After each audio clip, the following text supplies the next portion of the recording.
you want me to like move? Where am I? Am I good? Hey, see, you're good. Cool. You can spin around and talk about that. Bring the mic up to your mouth, please. You can move it anywhere you want. Make it comfortable. It adjusts. I feel like I want to be closer to the table. Yeah, I do too. Because I'm gonna do this. I have a tendency probably to lean forward. I grab the hip and I go. That's exactly what I'm like. It's just gonna be like a video of us just hopping up and down. No, who cares about the interview? Right, just hopping up and down. Okay, so tell us your name. All right, my name is Victoria Smith-Davila. Yeah, and if you don't know her art, you're gonna know about it now. I saw it on Instagram, and I was very, very impressed with what you do. Thank you so much. That's really nice. So I mean, how long have you been an artist your whole life? Yeah, I mean, I think when you're a little kid, you don't. Oh, I'm touching your mic. It's okay. I think when you're a little kid, you don't necessarily know that you're an artist, but I was always doing creative and things and always making stuff. Like my mom has these stories. Oh, sorry. My mom has these stories where she would bring home random office supplies and just give them to me, and then she'd come back later and I would have like made a castle out of these little like stickers and things like that. Like she has all of these stories like these things. And my aunt, so my mom's side of the family is originally from Venezuela. So my aunt used to call me La Arañita, which is the little spider, because I was always making little things with my hands. Like I was always like making friendship bracelets or doing this or doing that. And I was always into making things. And then I think I have a lot of creative people in my family, but then my dad is he's a master luthier. So he's a master violin maker. And when I was young, okay, I want to talk about that a little bit. That is amazing to me. It's pretty cool. I think it's funny because growing up, you just think, oh, that's my dad, you know? And then when you start to learn more about it, you kind of understand what a big deal it really is. And when I was a kid, he had his studio in the garage, you know? And so I would go in, I'd be like a little kid. There's pictures of me where he's got me like on a little stool next to him. He's working on a violin and he's like clamped a little block of wood and given me the teeniest little like plane, and I'm just making little shavings, like, okay. Or the tiny little hand drill, and I'm like hand drilling next to him, just like, you know, little 3-year-old like next to him at his studio. That's awesome. Yeah, it's really cool. So growing up, my mom owns a drapery business. Oh, okay. And like you said, it's just my mom. Yeah. She's known worldwide for her craft. Really? Like you know who Steve Wynn is, right? You know, yeah. She did Steve Wynn's house. She did Celine Dion's house, Mike Tyson's house, Wayne Newton's house. Oh. I mean, that's her clientele, like the top of the top. No Salt kidding. number 9. I mean, it's just ridiculous. Her clientele. But this is my mom. She makes drapes. Yeah. No, but you she's known worldwide for what she does. That's amazing. And I say, I get my creativity from you. And she goes, I don't do anything special. I'm like, really? I think that we're always our own, like we always downplay ourselves. Like everybody's like, oh yeah, no, thank you. And it's kind of, it's because to us, it's how our brain works. So it makes sense. This came out because of this step, and it's just the next logical step. But to other people, because their brain works in different ways than ours, they see it and they go, I don't know how I would get there. But then we look at things that they do and go, yeah, but I don't know how you got from A to B either, you know? You have all of this other training and your brain works in this way. So this is how you connected the dots. So it's nice with that when it's that way. But sometimes there's other people that are like, oh yeah, they have that arrogant attitude. You're like, ugh, instantly turn off. Yeah, I mean, everybody has their own way of dealing and interacting with the world, you know. Okay, so you're a little kid making stuff out of office supplies. Office supplies or paint or then bracelets. Then what graduated? What like school, like crayons, stuff like that? Yeah, in first grade, my best friend growing up, her mom was a professional watercolor painter. And she came into our like little school and gave like a little watercolor class, like a couple of classes. It was like a couple week things. And I still have those. Those are like the first actual paintings that I did. And then every once in a while I would go over there and like at her house and we'd be playing, and sometimes we would do paintings and things like that. So I think that's where actual art as opposed to it just being crafts and me having fun and doing things, it started to change a little bit. But I mean, that's in first grade. Mostly you're just kind of going along and like always making things. I didn't think of it as, oh, I'm going to be an artist, but I'd never thought that it would be something that wasn't going to be in my life, you know? I say art is an itch I have to scratch. Absolutely. And I say I'm all, because I have stuff that a lot of people have. I don't do it for people to see. Yeah. And I need to make something. I need to create something, and then I just put it away and then move on to something else. So. Yeah. No, it's absolutely an itch you have to scratch. I think that, there was like a while where I didn't do so much art, because you end up thinking, oh, I'm supposed to have a career, or you think that there are things that you're supposed to do, and you lose track of those things. And there's some people that all they know me, because I worked in real estate with my mom. So my mom has done real estate for 28 years. My brother works with her. I worked with her after I graduated. Well, if they need good housewarming gifts, Blink make really good housewarming gifts. Hey, that's a really good point. All right, I'll keep that in mind. I'll let them know. I know, but seriously, though, just king, done. King, done. Yep. But pretty easy though, aren't they? Yeah, it was really easy. I was really impressed. When I saw it, I was like, that's genius. So I wish this had been around much longer. But yeah, that's... Anyway, sorry. We'll talk about that later. No, I was thinking. I was just thinking about how we hung it up there. So like just for a sec, But no, so your mom was real estate. Yeah. So I mean, she still is. She still does. You were. Yeah. So she works. I mean, she works. She is like the epitome of what a hardworking, like determined person is. Moms. That's my mom. Exactly. Like, I mean, I don't know who I would be without her. It's just amazing. But not of like any influence of her. She never thought I was going to join her real estate. It was kind of too good of an opportunity to pass up. But then I thought that I was going to have the time to do both. And, it doesn't really work like that. And so there was a good while where I was somewhat satisfying the creative itch by going salsa dancing, Latin dance. So it's still a creative outlet, but it's not the same. And it's kind of like you just kind of feel this unsettled, like something's wrong. Like you have this energy and it's almost hard to say, but if you do, like, I feel like you have to get it out, I get it. You get it. Yeah. And if you don't, then you're like, something's wrong. Something. And so I think the best way to describe it is that when I'm consistently creating art is when I feel my most centered and the most myself, and I'm sure you and other artists like you all understand that, Yeah. And it was kind of, that's when I came more to the realization of, no, this is what I have to be doing, because otherwise I don't think I'll be happy, not that like the other stuff doesn't make you happy, but it's not the same. Totally. Yeah. Yeah, but you can't chase a paycheck trying to be happy. No. You got to do what feeds your soul to be happy. Yeah, exactly.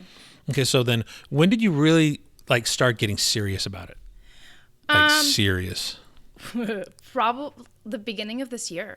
Really? Yeah, to get like serious. But how long were you then like working making art before you got serious? And you know what I mean? Oh, well, I went and I studied art at San Diego State. And I studied metalsmithing there, and we'll get into that later. But and then I kind of like lost a little bit of connection with art after I graduated. Part of the reason being that I had studied metalsmithing, and then suddenly I don't have the facilities or the tools to do it. So I was a little bit lost, So I wasn't sure what to do, and I kind of got back to painting. But so I think I've always been serious about art, but as far as serious about really making the push to make it my career, that has been a transition that I made at the beginning of this year. But I tell people it's art work. Yeah, it's work. It's work, exactly. Yeah, and which is kind of why now I've started to focus on like what. Yeah, I'm creating art, but what is it I'm trying to put out into the world? Like as opposed to, oh, I'm just making it, then like finally I'm satisfying that itch, and now it's like, okay, now you're doing it. Like, why am I doing it? Like, what am I trying to put out there? What is it that I want to communicate? So it's been kind of a little, and I think that it's like that with everybody. Whenever we see someone who's successful at something, you see them at the end. You don't see this, and it's very much this. It's very much. Totally. Yeah. So. And it always is. It always is. I don't know that it'll ever change. But that's good. I like that. Yeah, I think. Those ups and downs are what help you to grow and help you to, try new things. And I mean, every art piece comes from you messed up on something and something else, and then you had to fix it and you learned something new and you went, oh, I liked that. Now I'm going to do that in this. Yep. It's all like that. In every one of my pieces, I can tell you like, oh, this one has this underneath. It's all, everything that you see is all the nice part. All the mistakes are underneath. They've all been painted over. Do you have a hard time stopping on a piece? No. Yeah. I know that a lot of people I hear people talk about that, but I can generally always tell when something's done. Like it's this, when I look at it, I get this feeling of like grounded, like settled, like, okay, it's done. And what might happen is like, I think it's done, and then I'll usually take like a few days. And then if I come back and I look at it and I still feel the same way, I'm like, it's done.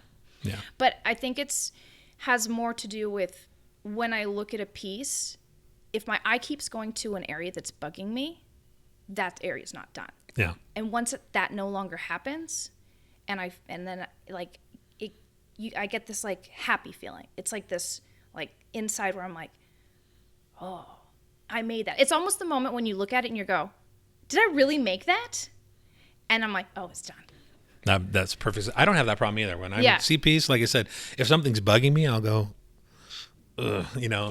And then you're like, okay, and then you get it and you're, and you feel so much better. Yes. And then you're like, because that's all you look at. Yes. It could be 99% beautiful. Just look at that one spot. Yeah. Yeah. It's like you have an itch on your back that you can't reach, and you're just like, and then you finally get it, and you're like, oh, okay, cool. And a lot of itching metaphors. I guess so, right? We're clean. We showered. We showered. Apparently, artists spend a lot of time uncomfortable. Yeah. So you got serious this year, and so. All the pieces that I've seen, have you produced those just this year?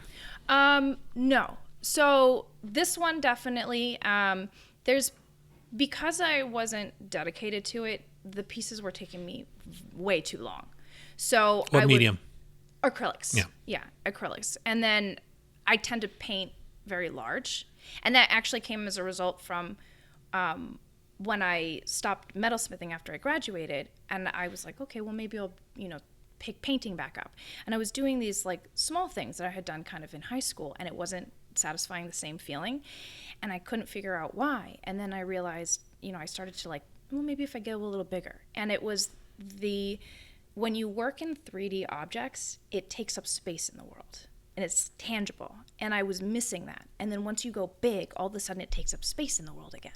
So then I kind of went and did some really big ones, like 6 feet. I love that. It's so much fun, and it's amazing. Bigger is easier too. It's bigger than me. Well, it depends. The bigger I go, the easier it gets for me. Really? Yeah. Yeah. Little paintings, I'm all, Oh, it's so hard to fit so much in such a small amount of space. Yeah. Yeah, that's what I mean. It's like there's like a threshold. Smaller than this, hard. Bigger than this, hard. But there's that it's kind of a big space of flexibility. And then, the funny thing is I started to try and have to transport them to like shows and things, and then once it gets to a certain size, you're like, oh, I have to rent vans. Yeah, that's the only downside, because like a lot of my art I make big. You saw around here. Yeah, I don't have room for it. Yeah, but I can't help it. Like, see those Disney ones right behind you? Yeah.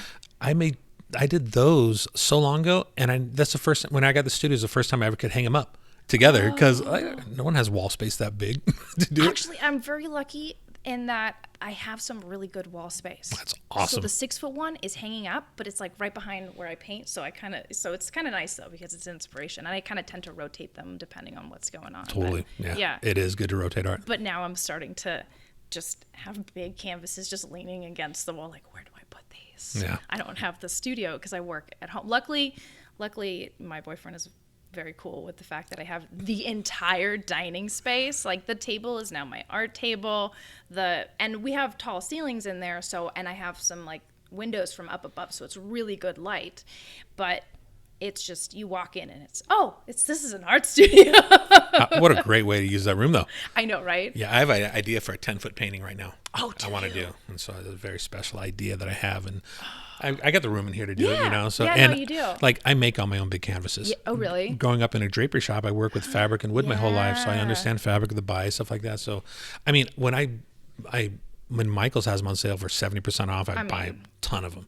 I do the same. Yeah, but when for something that big, I can make that, but that's no problem. Yeah, well, 10 feet. They don't make that. Yeah. The biggest I've seen is 6. Yeah. You know, anything bigger than that. Yeah, because like my mom knows how to order the special canvas and get the stuff. And so that's pretty cool. Yeah. If I ever want to do a really big piece, I'll probably come talk to you and be like, all right. Bigger, do it. I know. I kind of really want to. Because I have space. I was contemplating doing like an 8-foot tall one at a certain point, but I thought, you know, maybe I should try experimenting with 5-foot tall and 6-foot tall before I go there. Plus, I have no idea how I would get it out of my place. Yeah. Plus, I have a 14-passenger van that's empty that I can carry all the big stuff into. So I mean, I'm so blessed. I'm that's blessed very beyond anything I deserve. Yeah. So I'm very thankful. Yeah, no, I mean, shoot, I don't have a giant van, but I do feel very grateful for everything that I do. That's awesome. Okay, so let's see. So this year you just started really focusing on it. Yeah. And so, are you full-time artist right now? Almost. So I still do the photography and the marketing for my mom and my brother, but I'm not doing like so much of the real estate work. So I'm doing kind of the creative side of things. Hey, that's still creative. Yeah. So I'm doing that, but other than that, I'm doing art. Yeah. So. Are you every day? Are you in your studio, your dining room? My dining room. Well, if I don't, it stares at me and goes, "What are you doing with your life?" Yeah, pretty much. I mean, you know, some days you're doing a bunch of stuff and you're spending time with family and things, but like for the most part, I try to sit down every day. Is it a set time or is it all different?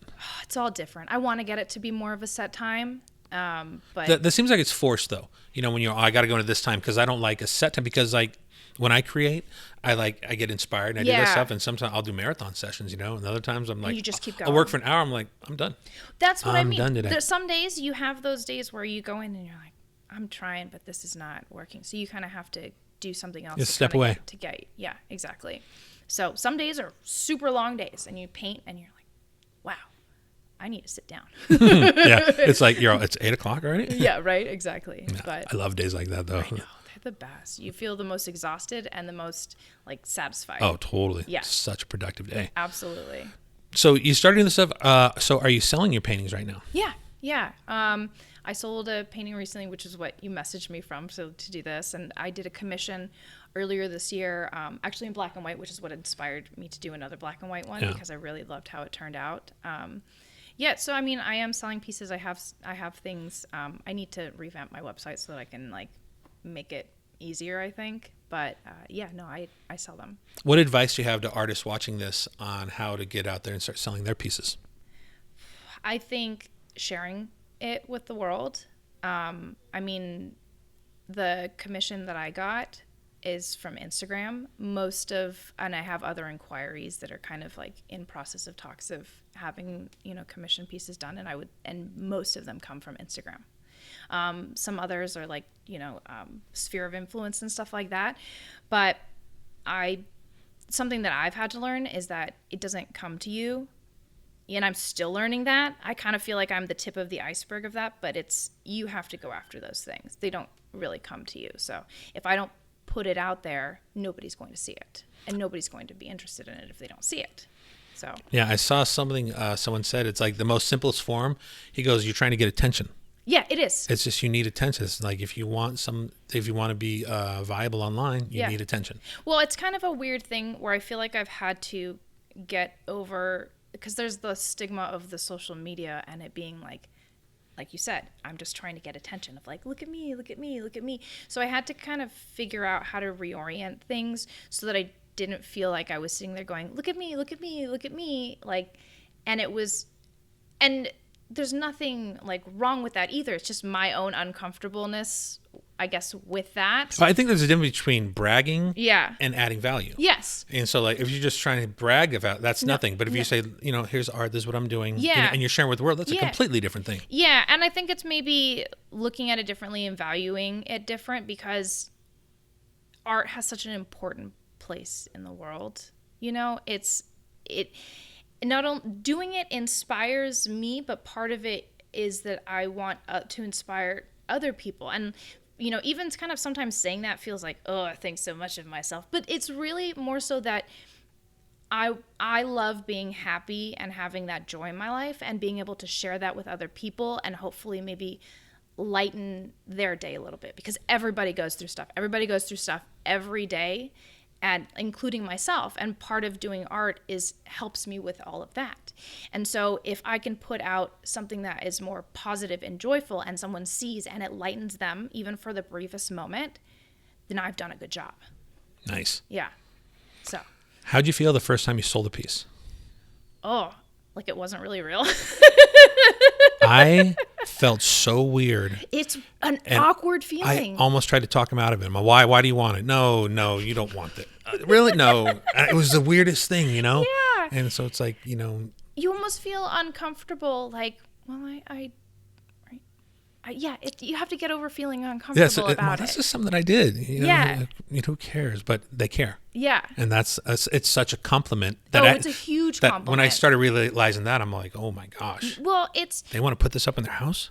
Exactly. Whoa. Not only does somebody like your work, they like it enough to spend money on it, and they like it enough to welcome it into their home. Like, it becomes a part of their life. Yes. They go by it and they see it every day. And, that's very humbling. Very. Yeah. So. And I think it's kind of interesting because I feel like we all in our own way kind of want to leave a mark on the world, right? Or just have a legacy, be remembered. Yeah, be remembered for something. If for me that can be bringing a little more happiness into somebody's life when they go by it every day, that's amazing. Totally. Yeah. Okay, so you started doing this stuff. Have you, getting out there, do you participate in any gallery shows? Do you do other things? You try to get your work out there? So there's a art gallery, Art on 30th in North Park every month. It's pretty cool. They have a different theme, and you can submit pieces to it. Earlier this year, I submitted one dance, the 6-foot-tall one with the dancing couple, and I submitted that piece, and it got in. And the funny thing is, when I submitted it, I didn't know that they did like first, second, thirds, or they were giving places, and I ended up winning first, and I didn't even know that they were doing that when I entered it. So I was like, it was like, a bunch of my family and friends like came out, and it was like a very cool event. So I do that. I have a piece that's currently in the Del Mar Fair that I won a couple of, different things for. Really? Yeah. Oh, was that your dad? Yeah, my dad playing cello. Okay, I'm going to put it right here. Okay. That's a beautiful piece. Thank you. I showed it to my friend because I said I'm interviewing this girl I want to show, and I showed it to him, and he said this. He goes, I need to look at this for a little bit, and he just took the phone and looked at it. He's like, he would really like that. I'm flattered. That was really, really good. Yeah, that one means a lot to me. That one's of my dad. That actually hangs up at his violin. Oh. It's like the first thing that people walked in. Actually, it's really funny because I was like, hey, can I borrow it to submit it, to the fair, and like he's have all, it go no. in. No, he was super, but he was like, oh, I'm going to miss it. Like, what's going to be there? And so he put it with another thing that I had done like ages ago there. And we like had dinner, like last week, and he was like, yeah, everybody keeps coming in and being like, where did it go? Like, what happened to it? Like, and they're like, no, don't worry. They're like, but it's coming back, right? And I'm like, it's what a compliment. I know. It was really cool. He's telling me that like every day somebody comes in and asks, where did the painting go? Like, what did you do with it? So I didn't expect that. And it's kind of like, makes me laugh, like makes me really happy, and that's the really best flattered. compliment. Yeah, no, huge compliment. So what awards did you get for that? For that piece, I won an honorable mention in my category, which was acrylic representational people. But it's really amazing. I didn't realize how many pieces are submitted to it, and it to the actual competition. It's like over 2,000 pieces, and they only accepted like 600 and something, and then from those, they pick the ones that get awards. Wow. Yeah, and then I got another one, which was a special award, which is, I guess they like, someone goes around and they just kind of like pick their favorite in the show, and like you get an award for that. And I was like, oh my gosh, so flattered. So it had the NFS tag on it, right? Not for sale. Yeah, I know. I was like, what? Yeah, not for sale. No. Was that your first time submitting to the Del Mar Fair? No. Last year I submitted a couple of two pieces, and they got in. Actually, the one of my brother, the drink, and that one won third in its category last year. Check you out, award-winning artist here. Okay, so now you're going on, so you're getting commissioned, stuff like that. So do you have stuff like backed up, or are you like just like currently working on something? Yeah, more like currently working on stuff, like in talks with a few different people of trying to figure out like what do they want, when do they want it. And where are they located at? What areas? Most of San Diego. Oh, that's nice. Yeah, sometimes from Instagram you get something from, somebody who's interested, from far away. But the last commission that I did, that one went to New York. And, part of the agreement, luckily, was that, they're covering shipping. And it was a big piece. So, and I had never shipped there before. And I was like, wait, what? It was so... How much was shipping? Like $700. Because it was like properly crated. Like they built a crate for it. And part of the reason that it was going like to the island of Manhattan. Yeah. And because of their whole art thing there, it's like way more than if you just shipped like somewhere that wasn't in Manhattan. How big was it? That one was 36 by 48. $700 just for the shipping? It was like the shipping and the crating and the insurance and like all of the stuff. But the crazy thing is, I found a quote, like that wasn't my only quote. That was just the more reasonable one. Wow. I know. I was absolutely blew my mind. Like it wasn't with like, it's not like I went to FedEx. It was, with a proper like crating and shipping company. And at a certain point I was like, oh, I just feel bad that somebody's going to be paying like all of this for shipping. Do I build the crate myself? And I'd asked, the company, and they're like, well, if you do that, then the insurance doesn't cover like all of the stuff. If it gets damaged, it only covers like, I don't know, it was like minimal things because I'm the one who built it. And I was like, well, you know what, at this point, forget it. Like, I don't like, this is ridiculous. I was just like, you know what? Oh my gosh. So, but I don't want that to necessarily, I think that was a more of an extreme case because it's going specifically there. I don't think that's what it normally is, and if it's here, I try to just like deliver, yeah, like, oh, come and take it. You want help? Hang it up. Yeah, I do that too. And it's funny now because like I said, my thing is like I hang pictures for work now because it's my thing. And so those people love it. So that's the best thing when they sell my art. Then I'm like, oh, you get this also. And they're like, wait, what? And I show them that they're like, oh. And so like what I love when I do shows, this is kind of a brag. I said, I can guarantee you at the show, I'm the only person who painted the picture, made the canvas, and invented the hardware that is hanging up. That's true. That's very true. You got a little niche right there. There you go. That's a cool niche. Yeah. They're pretty genius. Oh, you keep talking about it. I like know, to hear that. Because I'm super impressed. I just can't get over it because it's such a pain. Yeah, we all know that. To get it right and... shoot, that's crooked, so. And like hanging triptychs, it's a dream. Oh my gosh. Yeah. I haven't. Yeah. So you get some for coming in though. So. Oh, well, thanks. Help you out, even though you like to use wires when you go to do that. Well, it's more that when you submit them to galleries, that's the system that they usually use. So you have to have the D-rings on them for them to do a wire hanging system. And it moves and stuff like that. Nightmare. Yeah. Absolutely. Anyways, they'll learn. Yeah, there you go. Eventually. Okay, you got. I want to see some of the pieces you got. Show me some of your paintings, the ones you have. The little ones? Yeah. Okay. Yeah. Let me get down here and get these. Do I just like... Just sit up here. Okay. This is not going to like block everything? Oh, we'll work around. There's no rules here. Okay. I like that. So, proper artist studio. Someone said, that's so messy. If you show me a clean artist studio, they're not working. No, exactly. Yeah, don't ask to look at the office. It's just... You got a picture of it? Send me one. Okay. I'm going to put it on this. No! This is what we're talking about. This is her. Well, the art of the studio area of it looks nice. Well, it tends to go in like waves where you start to work on stuff and it just gets crazy. How is it right now? Decent, because I'm varnishing a piece and you need to kind of like have a cleared space. So right now... I don't want to see that one. Yeah, you want to see when it gets nuts. I want to see a horrible... Okay. Oh no, that's embarrassing. This is a small one that I recently did. That one's called Sunspell. It was kind of like in honor of the summer starting and summer solstice, and I just loved the colors and the feel. It's beautiful. Thank you. So you said that, what do you call this? A sketch? Well, it started off as a sketch. So explain your idea. So it's not my idea, actually. There's an artist out of New York, and I can't remember his Instagram handle right now. Very famous, actually. I can never pronounce it correctly, so I don't want to. Okay. I'll just send it to you, and you can put it so I don't embarrass myself. But he... Just mouth some words and I'll... Oh, it's... And then they're like really short word underneath. Like John. Yes, exactly. Old school subtitles, like a little bit of nerd moment right there, totally. Right? Okay. So I can hear it. I'm just like holding this awkwardly. I'll just pull some of these other ones out. What I started to, excuse me, with making all of my noise. So what he started to do was these daily sketches. So I will. These are yeah. This way I can just put them down and we can talk. Yeah. I'm not rustling around. Okay, so these are the daily sketches. Talk this one right here. Well, that one also ended up being a little bit more than a daily sketch, but I would feel like these are more like sketches. Okay, we'll talk about this one right here. Okay.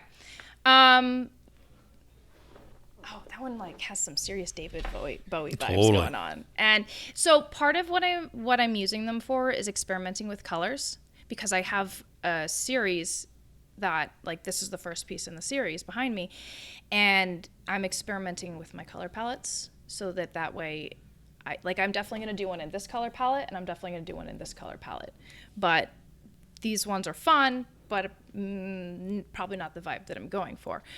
But the idea is that when you first go into the studio, sometimes the hardest part of getting started is actually getting started painting. Mm-hmm. Because if you're working on a big piece, it can feel kind of daunting, where you're looking at it going, oh, I'm not exactly sure how to solve this yet, and I don't want to mess it up. It's too high stakes sometimes, so you're intimidated. And the idea behind this is to do a small, quick sketch, but I kind of take it a little too far because I have a hard time letting it go. Yeah. Which is part of what this is helping me with. But basically, you're starting yourself getting paint on canvas. And once you start the process of getting paint on canvas, then it's easier to just switch projects and work on the big piece, because you've already gotten over the hump of the scary part of starting. And the other like wonderful things is that you end up experimenting because you're not worried about messing up a giant wonderful piece. So you experiment with different things, you learn, you mess up, you push through, and then also, you just kind of work on gaining your confidence. Like each one, the parts that look more detailed come along more quickly. So it's kind of like a daily, semi-daily. It's not been daily. I call it daily sketch, but he does more of like an eye or an eye and a nose and a mouth, or like, whereas I kind of turned it into doing a little bit more and got a little sidetracked, so I haven't been doing them. They're beautiful pieces alone. I really like this one. Thank you. I like that one. That was the first one. So that's why that one's more of a sketch. It's more free. But it's beautiful. Thank you. That's a piece of art right there. Thank you. Me too. I think so too. Maybe it's just easier for me to think of them as sketches, because then I get that. It's less intimidating to just kind of go for it. Have you ever been working on a piece and not liked how it's coming out? Yeah. Yeah. I have one piece that in the middle of it, I hated it. Mm-hmm. And I finished it out of stubbornness. I'm all, I can fucking win. Did it turn into something you like? No, I can't stand it. Oh, no. But I finished it because if I didn't finish it, it would win. It's the only piece. I've never signed it. Really? And it's right behind this wall. And everyone's like, let me see it. I'm like, no. Why do we want to see the piece? I don't like it, but yeah. I finished it out of spite. I'm like, oh, God, going to fit me. So I have sometimes that frustration. I'm like, I have a piece that's still in progress. It's a big piece with yellow and like yellow swirls. And I had decided one image that was going on and the colors, and it just wasn't going well. Like, it's yellow and it's happy. And then I started trying to get like some reds and oranges, and it just ended up looking like Pepto-Dismal Starburst, like from hell, and just awful. And it was the like figure that I had picked for it was way too squared off, centered, and I was like, oh, this is looking like some yoga chakra center, like, you know what I'm talking about with because there's like all of these swirls in it, and I was like, this is not. And so I ended up painting the swirls back over and erasing that whole figure that I had started, and started a new one. And now it's this, it's still in progress, but it's this dancer, and it has these turquoises with the yellow, and I'm like, oh, now it's the direction. But I definitely was like, this is not working. And the pick, is, so I know how you feel. But see, I think it's important that you worked through that Because I think to finish something, that's the most important thing is never give up on it, no matter what. Even though I don't like how it came out, I had to finish it because it'd bug me more. Well, if not, then you're training yourself to give up and stop. Yeah. And I think that's part of the reason that these have become more than sketches is because I'm trying to find that balance of like, you have to care enough, if that makes sense. So sometimes if it's too loose and like, then it doesn't become, it's not me and it's not what I like. I love how you said, if it's too loose, I know exactly what you mean. Yeah, because then you didn't care. It's not that you don't care enough, because some people's style is loose and it looks beautiful and that's what they accomplish. But I think maybe when I do it, when I see it like that, I just looks like I was just sloppy, But growing up, I always loved the Impressionist. Like Monet, Van Gogh, all of that, and this ability to like, it looks like they just slapped paint on, and that they didn't. That takes a lot of practice and hard work. But I have a tendency where if I don't watch, where I'll just keep going and keep refining, and then it's like, and I used to hear I still do, but like from my piece before, oh look, I thought it was a photo, which is a huge compliment. But on the other hand, I want it to have more artistic interpretation, which is why I started experimenting with color. So it was still being very realistic, but it had more color interpretation, and which is kind of why then I started to explore with the backgrounds. And you'll see like the ones where I have the lines in it, and then these ones where the backgrounds are more chaotic, and I find interesting ways for them to interact with the body and transition.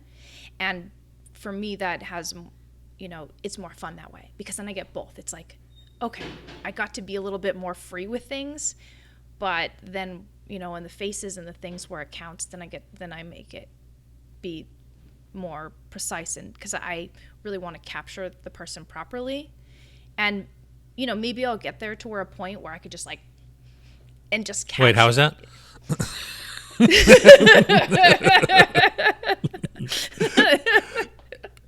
mean, that's what I look like when I paint furiously. Nice. But, so that's part of this too, is me practicing being able to let go a little bit more. Nice. And I think that the more I'm able to let go, then the quicker I'm actually able to also get the really precise parts correct. And, I did a few of these, and I hadn't worked on that one for a few days when I was doing these. And the whole point is to work on these and then transition. So that's why I was like, oh, I need to, work on that. But I would turn around and then work on this piece. And then all of a sudden I was like, oh, it's just coming out. And it came from the practice and not being scared and just going for it, because there were certain areas that I was kind of holding back and I was waiting to do because I was like not sure how to solve it. And usually the way to solve that for me is to just start doing it. Yep. But you kind of look at it and go, oh, I don't want to mess it up. And you kind of go, so then when you get in the practice of just putting paint down, then all of a sudden you turn around and that comes out in your pieces. Totally. Yeah. So. All right, now show me a metal piece. Oh, okay. All right, let me, okay. That was a very fun piece. Okay, now we'll talk about that painting that's behind you. So here, you're going to send me a picture of it because I want to superimpose it. People can see it really good. Okay. But just talk about that piece. And pull that microphone close to your mouth, though. It swings. It swings, okay. Like, no, see, if you turn around. Okay. Turn around. Got it. So hey. Almost choking yourself with it. Yeah. So this piece is actually, I guess. This is the first piece in a new series that I'm doing. And the series is going to be titled Everyday Goddesses. And the idea behind it being that we have a tendency not to appreciate ourselves and be really hard on ourselves. I know that I do. Like, I have a tendency to be very hard on myself. And I see that in a lot of people. We have a tendency just in our everyday lives to forget that the like really wonderful things about us. And this is also partially inspired by my salsa dancing years and all of the really amazing like women in the salsa scene and my friends that I've made. They're amazing, like the most amazing people, kind, loving, supportive, talented, intelligent women. And I feel like what is put out into the world a lot tends to be this picture of female friendships being very catty or tear each other down. And I've been very fortunate that that has not been my experience with my close friends. And, you know, when we were talking earlier about doing more art and I'm trying to figure out what I want to put out into the world. So I'm going to be doing art. Okay. But what is it that I'm trying to say? What is the energy that I'm putting out into the world? And the idea was to put out more joy and to encourage people to appreciate each other and appreciate other people. I saw this quote recently that one of my friends that I'm going to paint actually put out, and it was something along the lines of, just because, I'm not going to get it right, but it was something along the lines of, like, just because, like, one of your friends, like somebody else's, like, lit doesn't take anything away from your flame. Like, just because, like, lit as in, you know, the way the cool kids are using it, but like, I don't feel like that anymore. Like, but anyway, but the idea that we don't have to detract from the people around us to gain, and actually we gain more by being there for each other and encouraging each other.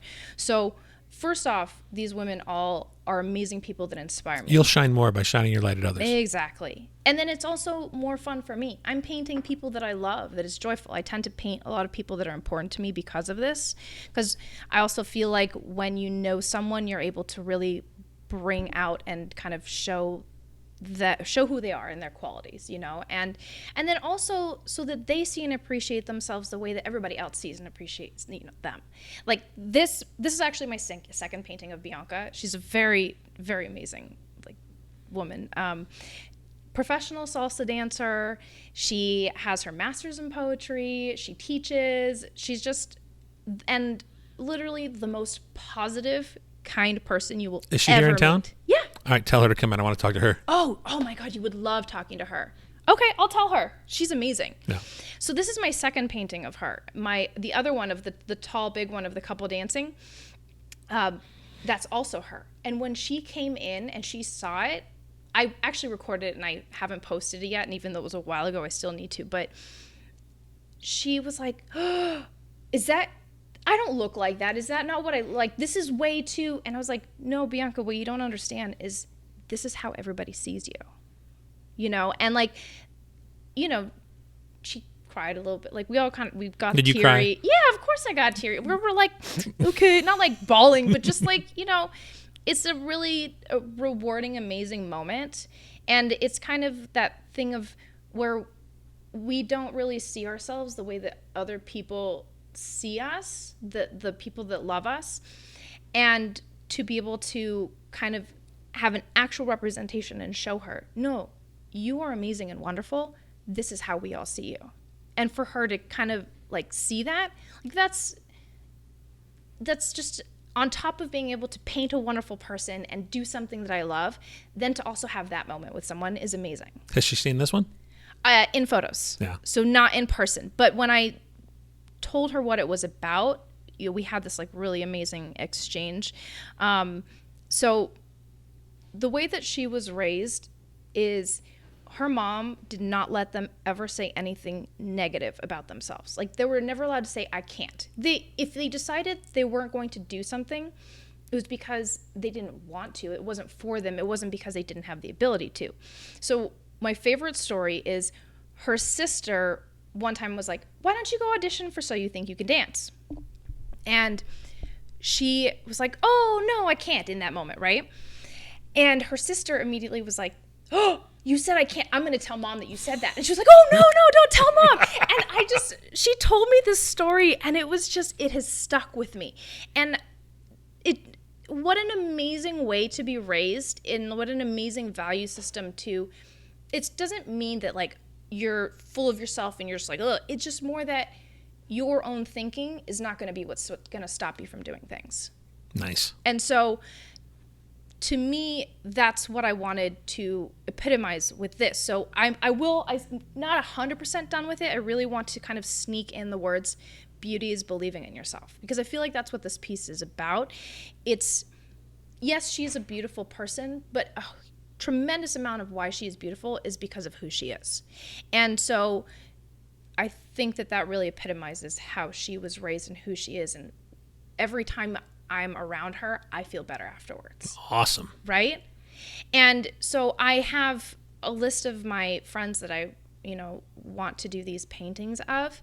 And some of them I've figured out exactly what it is, and some of them I haven't. Like, one of them, she's going to be the goddess of thoughtfulness, because she's literally the most thoughtful, considerate person like I've ever known, and so there's these different kind of attributes that are, it's not like you're the goddess of the sun and you're the goddess of the moon and you're the goddess of this. It's thoughtfulness and self-confidence. And, my brother actually is the one who was like, I know what yours should be.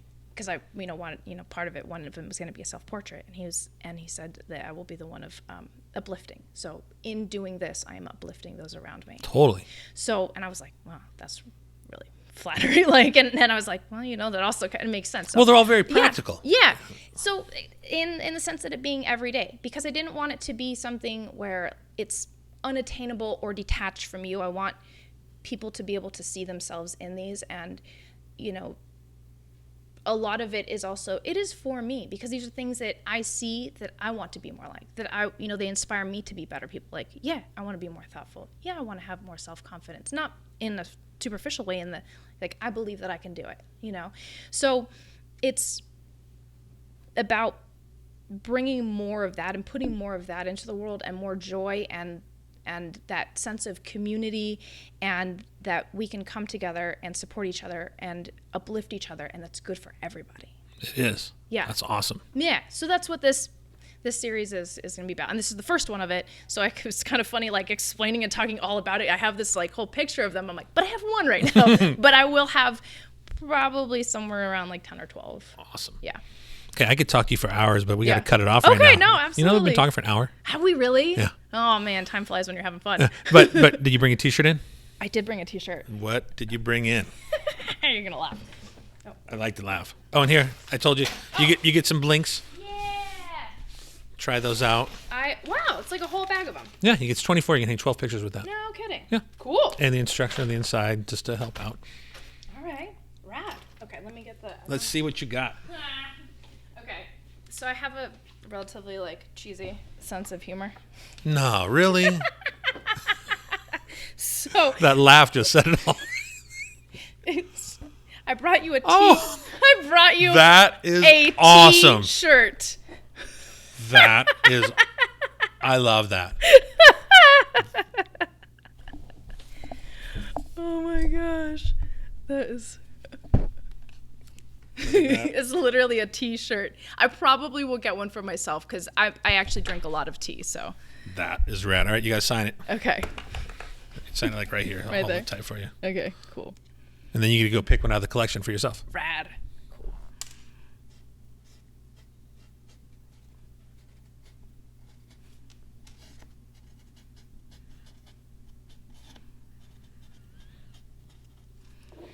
That is hilarious. All right, now let's go pick you one out of here. Cool. All right, so here we go. Now you get to pick one since you brought in your T-shirt. I feel like I'm gonna like look through all of them probably. Well, go ahead. Let's see. This is only 200. What do you think of that idea for the gallery, though? I love that idea. No, I think that's gonna be amazing. A T-shirt art gallery where if you can't, not everybody can afford to like buy a piece of art, they can support it in a T-shirt. I like that. And then you were talking about maybe putting some of the artist's work on beefcake. It's a funny shirt, probably not for me. But oh, that's kind of cool. Purple haze. Let's see here.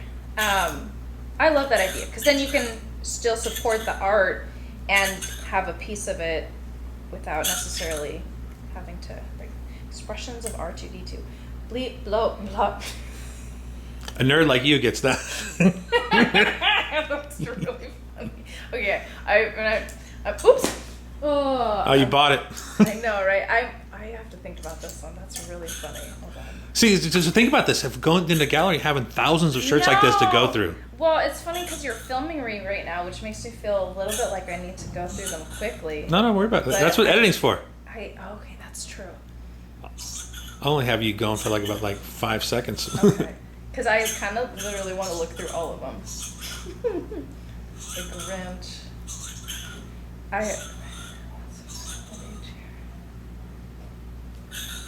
So far, oh my gosh, that's really. Why do I keep liking the Star Wars ones? That's because you're a nerd. Yeah, I know, right? Rip curl. Oh wow, that reminds me of childhood. So then, of course, you're going to be one of the artists at the gallery when we open up, right? Absolutely. I'd be happy to. I'd be flattered. I would absolutely. I would love that. That would be very cool. Blue ribbon. These are also rad. I'm trying to pick one that I would wear, more so because a lot of these tend to be more dude shirts. You can wear a dude shirt. Oh, I'll absolutely rock a dude shirt, without a problem. Oh, that's cool. The Beatles. Oh, I might have to go with the Beatles one. I have to think. I grew up listening to my dad play the Beatles records, vinyl. He would play them, and so it makes me think of my dad. You have a lot of Star Wars ones in here. Impressions of R2-D2. Oh, this thing is so funny now. I think I have to pick nope. Okay.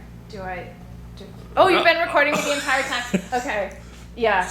I do think that this is very funny and very on theme with the one that I brought. Guess what? Chicken butt and a t-shirt. The actual t-shirt. But this made me laugh so hard, that the grumpy cat. So I think I'm gonna have to go with this one. This one made me laugh the most, so that's what I'm gonna. All right, that's your shirt. That's my shirt. All right, that's it. Thank you. Thank you.